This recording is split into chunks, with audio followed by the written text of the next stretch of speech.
or being bitten. The human mouth is one of the most— "Not going to happen," Leisha said, cheeks burning. "I'm just hanging out with some friends." Aunt Millie's face settled into disappointed lines. "I had hopes," she said. "You haven't had a gentleman caller since you misplaced that young man I found for you." "I didn't misplace him," Leisha said sharply. "I've told you. He disappeared while we were out walking in London. Maybe I'm not as charming as I thought." "Alicia Ann Middleton, you are the most charming young lady I know.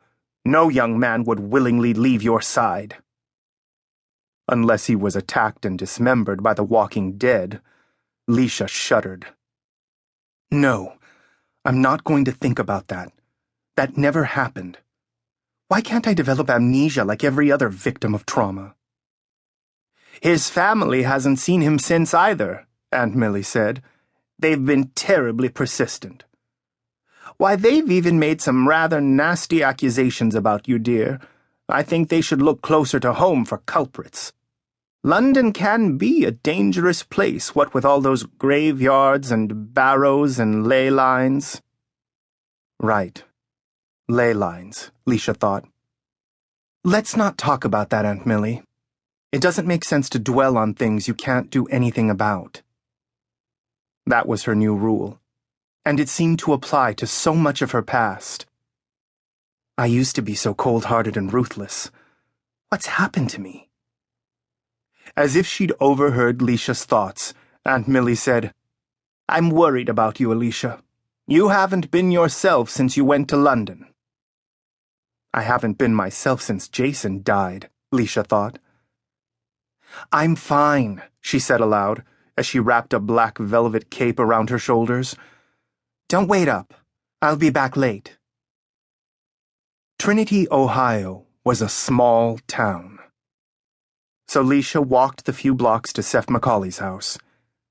The house actually belonged to his mother, the enchanter Linda Downey, but lately his parents, Downey and Leander Hastings, the wizard, had been spending most of their time in Europe.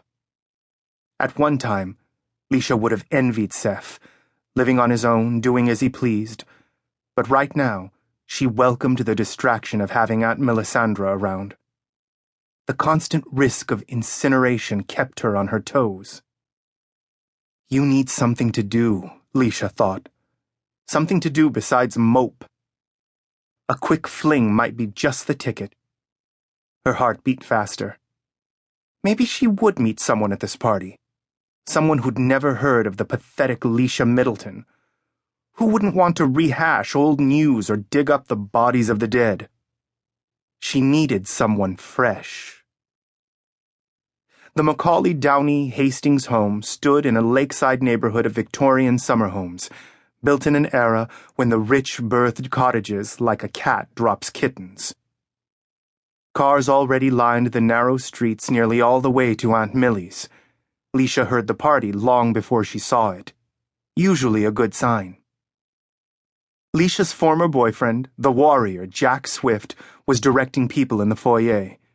He was co-hosting the party, along with his soulmate and sparring partner, Ellen Stevenson. Jack wore a leather vest, velvet pantaloons, and tights that showed off his warrior build. "Looking good, Jack," Leisha said, flouncing her skirts, showing her glamoured fangs, sliding easily into her usual role. "Care to expose your jugular?" Jack took a step back and raised his weapon for a two-handed sweep. It was a pear-shaped stringed instrument. Leisha couldn't help laughing. "What are you supposed to be?" Jack sighed. "I'm a minstrel," he said glumly. "Not my idea." Leisha could guess whose it was. Well, maybe you're a warrior pretending you're a minstrel," she said. "Maybe that's how you get inside the castle walls." Jack snorted, but the corners of his mouth twitched. Leisha knew he liked that idea. She greeted a few Anna Weir high school friends who'd either stayed in the area or come home for what promised to be a stellar Halloween party.